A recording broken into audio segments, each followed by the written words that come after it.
نماز جنازہ یہ ادا کرنا فرض کفایہ ہے۔ اگر کچھ لوگ اس کو ادا کر لیں تو یہ فرض سب کی طرف سے ادا ہو جائے گا، اور اگر کوئی بھی نماز جنازہ پڑھنے کے لیے نہیں جائے گا تو پھر سارے گناہ گار ہوں گے۔ اس کا طریقہ کہ انسان نماز جنازہ کیسے پڑھے اور اس کی نیت جو ہے وہ کیسے کرے، تو سب سے پہلے انسان جو ہے جب نماز جنازہ کے لیے جائے تو اگر میت بالغ ہے تو اس کے لیے نیت کرے، اس کی مغفرت کے لیے دعا ہوگی اور دیگر درود شریف ہوگا، ثنا ہوگی، اور اگر نابالغ ہو بچی یا بچہ تو ان کے لیے وہ دوسری دعائیں ہوں گی کہ انہیں وہ اپنے لیے فرد اجر ذخر وہ گردانے اور پھر ان کی نیت کر کے پھر تکبیر کرے اور پھر جنازہ جو ہے وہ شروع کرے۔ تو جنازہ کی نیت یہ ہے کہ انسان اس طرح کلمات ادا کرے کہ 4 تکبیر نماز جنازہ فرض کفایہ،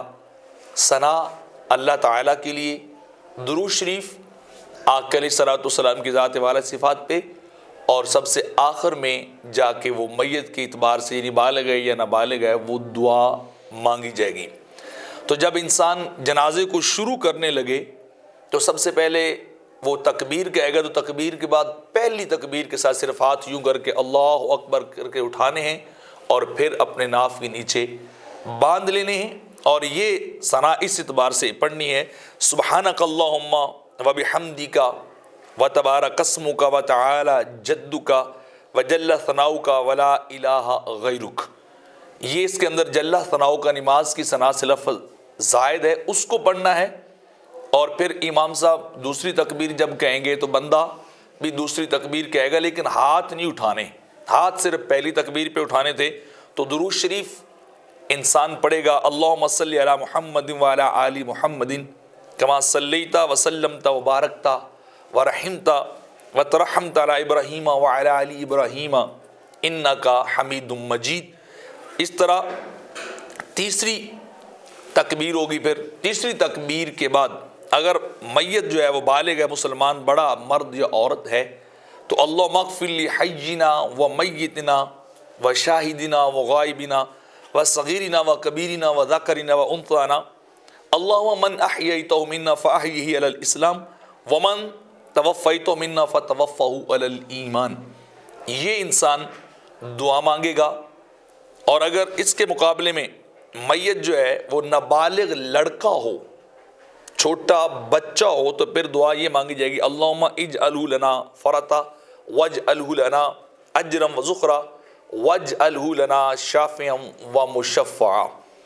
اور اگر میت نابالغ لڑکی ہو، بچی ہو چھوٹی، تو اس کے لیے کلمات تو اگرچہ چاہیے لیکن اس کے لیے ضمیر کا فرق ہو جائے گا، مذکر کی ضمیر کی بجائے مؤنث، لیکن میں وہ کلمات بھی دہرا دیتا ہوں تاکہ ہر بندے کو پتہ چل جائے۔ وہ دعا یہ اس طرح ہوگی اللہم اجعلہا لنا فرطا واجعلہا لنا اجرا وذخرا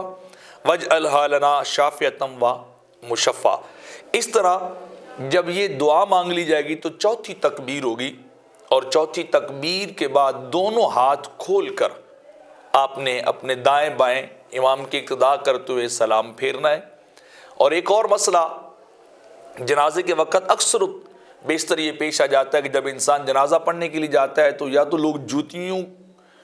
سمیت جنازہ پڑھ لیتے ہیں، جوتیاں پہنی ہوتی ہیں، یا بعض اوقات یوں کرتے ہیں کہ جوتیوں سے پاؤں نکالتے ہیں اور ان کے اوپر کھڑے ہو جاتے ہیں۔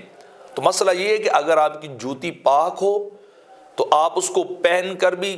نماز جنازہ پڑھ سکتے ہیں، حرج کی بات نہیں ہے، لیکن اگر آپ کی جوتی ناپاک ہے تو پھر جوتی کے اوپر کھڑا ہونا یا جوتی کا پہنا ہونا یہ دونوں باتیں ایک طرح کی ہیں۔ پھر اس سے انسان اوائڈ کرے، اپنے پاؤں جو ہیں وہ سطح زمین کے اوپر لگائے جو پاک ہو، یا نیچے صف ہو یا گراس ہو یا کس طرح کی جگہ ہے، ویسے سادی زمین ہو تو پھر آپ اس کے اوپر کھڑے ہو کے پڑھیں۔ پھر آپ کو جوتوں کے اوپر کھڑے ہو کر یا جوتوں کو پہن کر اگر وہ پلید ہیں، ناپاک ہیں، نجس ہیں، تو پھر آپ نماز جنازہ نہیں پڑھ سکتے۔ اگر نماز جنازہ کی دعا کسی کو نہیں یاد آتی، کسی کو یہ دعا جو پڑھی گئی ہے بڑوں کے لیے، چھوٹوں کے لیے، بالغ اور نابالغ کے لیے پڑھی گئی، تو اگر وہ کسی کو یاد نہیں ہے تو پھر آپ یہ دعائیں پڑھ سکتے ہیں اللہم اغفر لنا ولوالدینا وللمؤمنین والمؤمنات۔ یہ دعا بھی اس کی جگہ پہ انسان جو ہے پڑھ سکتا ہے، یا انسان کو اگر درود شریف نماز جنازہ والا نہ ہو تو پھر درود ابراہیمی بھی آپ پڑھ سکتے ہیں، یا پھر آپ دعا یاد نہ ہو تو اس کی جگہ پہ آپ فاتحہ بھی جو ہے پڑھ سکتے ہیں. تو اس طرح اگر ادا کریں گے تو ہمارا نماز جنازہ درست طریقے سے سنت کے مطابق ادا ہو جائے گا.